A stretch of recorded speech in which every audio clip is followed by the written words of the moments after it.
नमस्कार दोस्तों। सिनेमा की बात नितिन के साथ। आइए आज जानते हैं इजाज़त मूवी के बारे में। मूवी की शुरुआत में छोटे छोटे शहरों से इस पार सुगाने में एक ट्रेन का सफ़र दिखाया जाता है और हरी वादियों से और घने जंगलों से ये ट्रेन गुजरती है, जिसमें कुदरत की खूबसूरती दिखाई जाती है। ये ट्रेन रात के समय स्टेशन पर आकर रुकती है और ट्रेन से एक आदमी उतर जाता है जिसका नाम है महिंदर। स्टेशन मास्टर उनको फर्स्ट क्लास वेटिंग रूम में रुकने के लिए बोलते हैं क्योंकि उनकी अगली ट्रेन सुबह 7 बजे है। वेटिंग रूम के अंदर जाने के बाद महिंदर अपनी बैग रखते हैं और तभी वहाँ बैठी हुई एक लेडी जिसका नाम है सुधा, वो महिंदर को देखकर पढ़ने वाली किताब के पीछे अपना मुंह छिपाती है और फिर फ्रेश होने के लिए महिंदर वहाँ के बाथरूम में जाते हैं। महिंदर के अंदर जाने के बाद लेडी वहाँ स्टेशन पर दूसरे लेडी स्पेशल वेटिंग रूम है क्या, ऐसा स्टेशन मास्टर को पूछती है, लेकिन वहाँ एक ही कॉमन वेटिंग रूम होती है।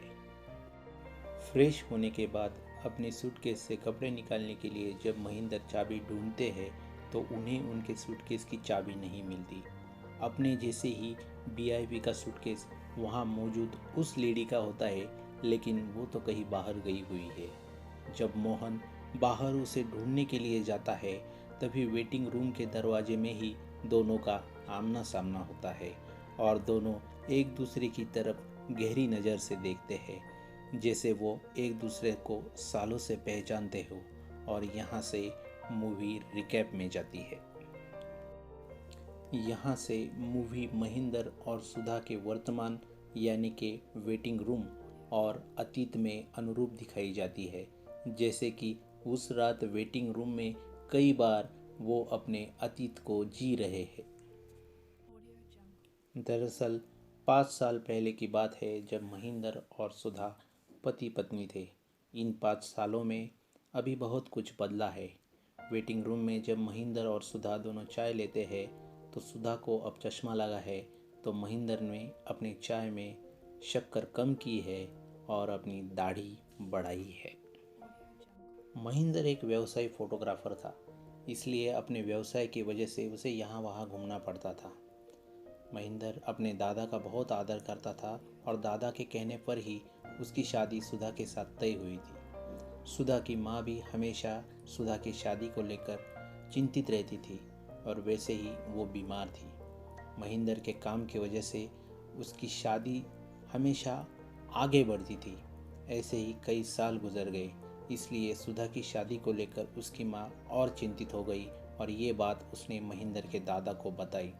इस बार महिंदर के दादा अपनी जिद पर आकर महिंदर की शादी को सुधा के साथ करके ही रहेंगे ऐसा आश्वासन सुधा की माँ को देते हैं। अपनी दादा की जिद के आगे महिंदर सुधा के साथ शादी करने के लिए तैयार होता है, लेकिन इस बार सुधा को मिलने के बाद मुलाकात में वो माया नाम की लड़की का जिक्र करता है, जो कि नारीवाद को लेकर एक उग्र सुधारवादी लड़की है। अपनी शादी के बारे में बताने के लिए वो जब माया को मिलने के लिए आता है तभी माया अपने रूम के आईने पर कुछ कविता लिखकर उसे बिना बताए कहीं चली जाती है। इसके बाद महिंदर और सुधा की शादी होती है। अपनी शादीशुदा जिंदगी में दोनों खुश होते हैं। एक दिन सुधा को महिंदर के पॉकेट में माया की तस्वीर मिलती है और उसे ऐसा लगता है कि कहीं इन दोनों में माया ना होकर भी मौजूद है।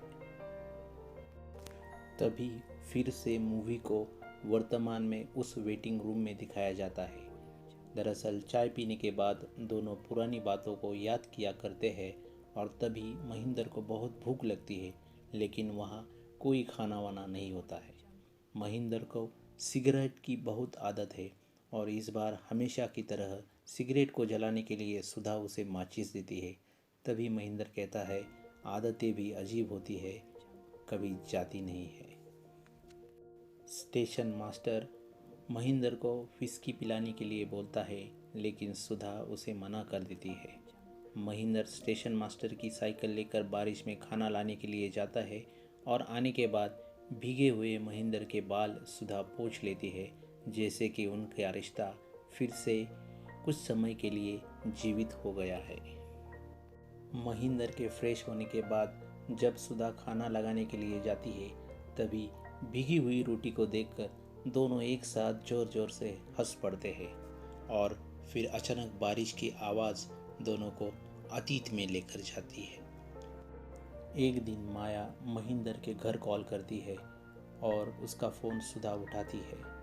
आवाज़ सुनते ही सुधा बिना कुछ बोले महेंद्र को फ़ोन देती है और उसके बाद उसे ऐसा एहसास होता है कि माया फिर से महेंद्र के जीवन में आती है।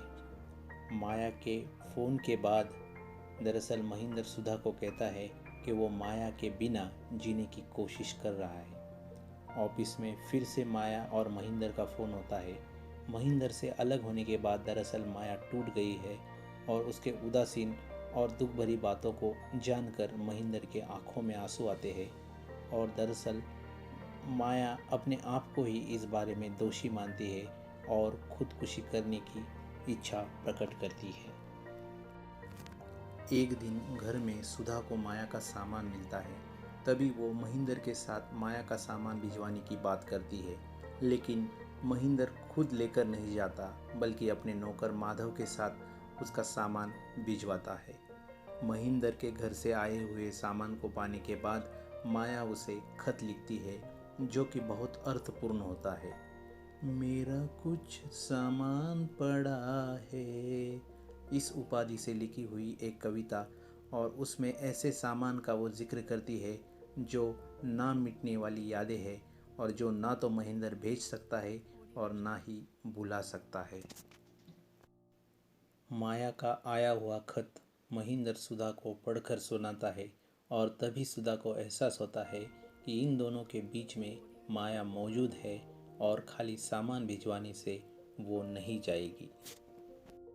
इसके बाद अपना मन बहलाने के लिए महेंद्र और सुधा हनीमून पे निकल जाते हैं। दरअसल महेंद्र उसके और सुधा के बीच में माया की यादें अभी भुलाना चाहता है और वास्तविकता को स्वीकार करना चाहता है। तभी रेलवे स्टेशन की वेटिंग रूम में बत्ती चली जाती है और मोमबत्ती लाते वक्त सुधा को चोट लगती है। उसकी चोट पर मरहम लगाते हुए दोनों अपने हनीमून के गाने को याद करते हैं। हनीमून से लौटते वक्त हवाई जहाज में ही माया की भेजी हुई जन्मदिन की शुभकामनाएं महेंद्र को मिलती है। महेंद्र की मुंह से माया का जिक्र आने के बाद सुधा फिर से नाराज हो जाती है। हनीमून से लौटने के बाद माया की सहेली मोना से महेंद्र को पता चलता है कि माया ने नींद की गोलियां खाकर खुदकुशी करने की कोशिश की है। महेंद्र अस्पताल में माया को मिलने के लिए जाता है और उसे समझाता है। इसके बाद सुधा अपनी माँ से मिलने के लिए और अपने पुराने स्कूल पांचगनी में चली जाती है और इसी दौरान खुदकुशी से बाहर आए माया के साथ महेंद्र वक्त बिताता है। तो दूसरी तरफ महेंद्र के ख्यालों से सुधा उसको याद करती है।